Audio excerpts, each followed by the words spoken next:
In this video, we are going to see how to find the mean, mode and median of a grouped data by the step deviation method. So here we are taking the sum from the exercise 14.3, sum 1. The following frequency distribution gives the monthly consumption of electricity of 68 customers of a locality. Find the median, mode and mean of the data and compare them. Welcome to Mathotropism.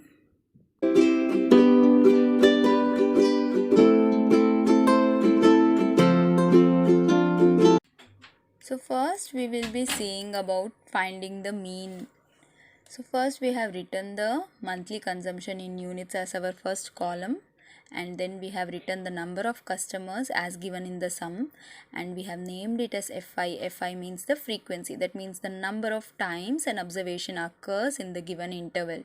So for example, if I take the first entry, it means that 4 households have consumed units of 65 to 85 range, and similarly if we take the 145 to 165 range, it means that 14 households have used units in this range. So that is called as the frequency, and if we add all the frequencies, it will come to the total number of observations, which is 68, and it is the same as given in the sum. We know that this is a grouped frequency, so we need to find the class monthly consumption. So how we will find that is, we will give the name of xi, which is nothing but the lower limit plus upper limit by 2. So here the lower limit is 65 plus 85 by 2, which gives 75, and we know that this class interval is 20, which is nothing but the upper limit minus the lower limit. So h is nothing but 85 minus 65, which is 20. This is also called as the step of the grouped data.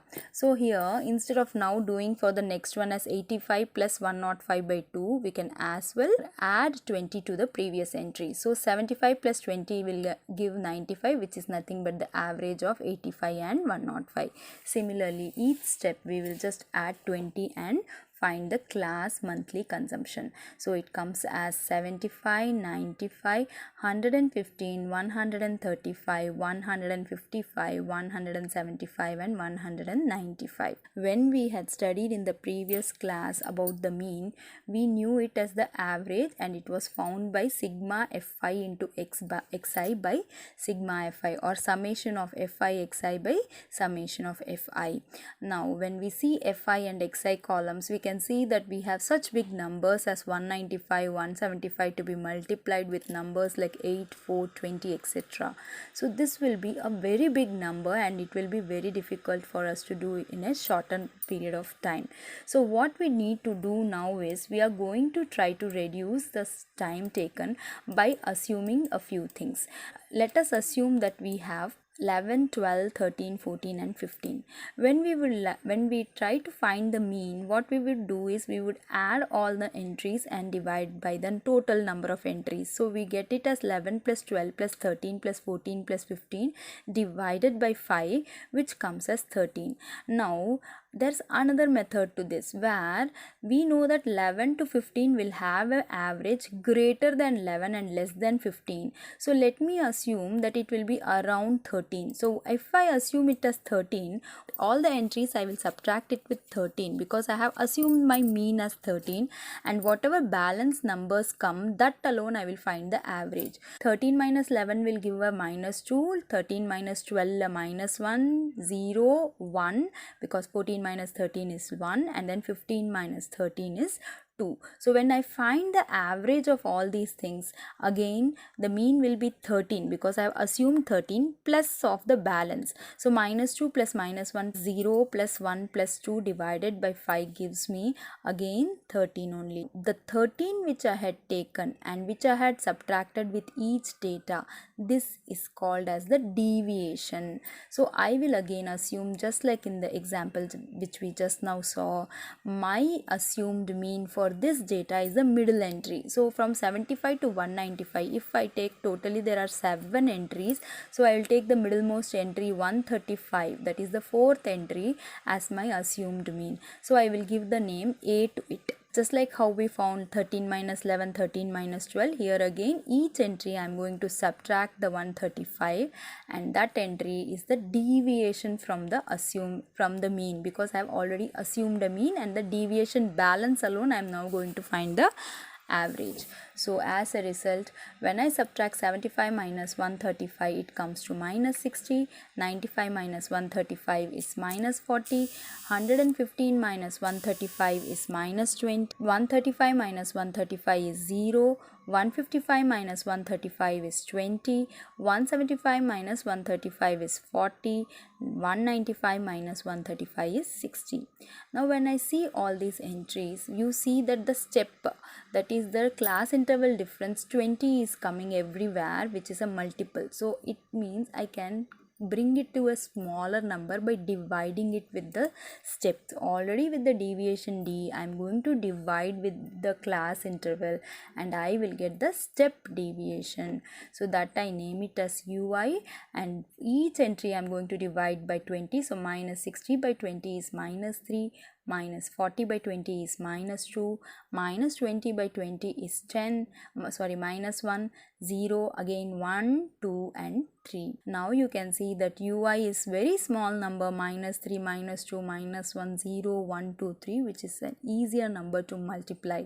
So as a result, the next column will be fi ui, where we multiply the frequency and the ui for each class interval. So minus 3 into 4 is minus 12, minus 2 into 5 is minus 10, minus 1 into 13 is minus 13. Next is 0, 14, 16 and then a 12. Then finally, I also need to find cumulative frequency for the median formula. So I will just find it out and keep it over here. It is nothing but at each class interval, whatever the frequency before, it is also added to the class frequency. So we will start with 65 to 85, where it is 4. Then we go to the next frequency, which is 5, and add it with the previous one. So 4 plus 5 is 9. So when we take 13 is the addition of the previous two classes. So 9 plus 13 is 22. For 20 it is the previous 3 classes. So 22 plus 20 is 42. Similarly 42 plus 14 is 56. 56 plus 8 is 64. 64 plus 4 is 68. Always remember, this last entry of the CF should be the same as the total number of frequencies, which we found as 68. So here also 68 has come, so we have added it correctly. Now I will rewrite this table with just the entries without the working out of each column, and then first we will find the mean. Mean is nothing but a plus h into sigma fi by ui by sigma fi. We know h is the class interval or the step, which is 20.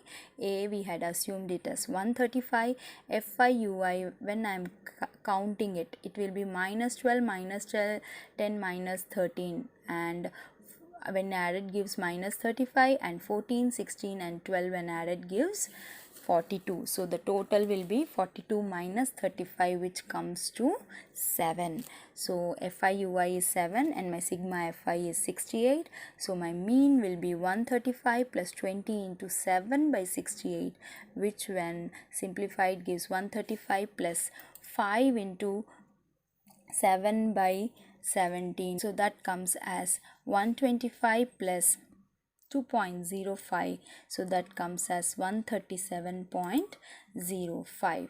So this is how we are going to find the average. We know from our previous class that median is the value of the middlemost observation, which is nothing but the n plus 1 by second observation. Now the median's formula is L plus h into n by 2 minus CF by f. What are all the notations? We will see that first. N is the total number of observations, which means the frequency, which we got as 68. H is the step or the class interval.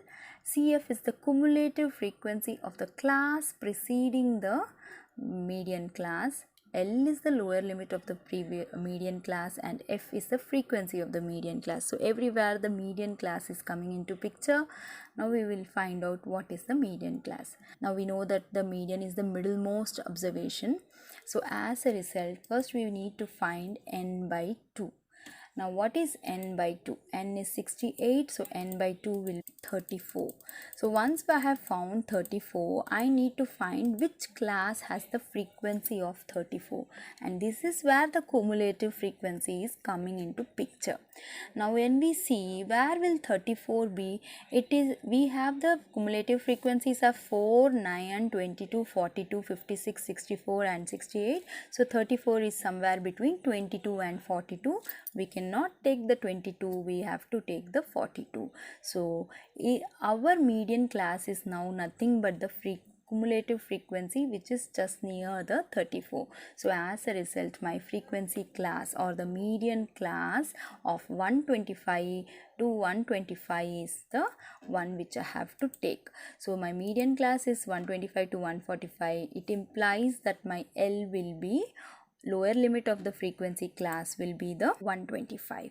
Now I also need to find the preceding class. So what is the preceding class? Means just above this median class, whichever class is there, that is called as the preceding class.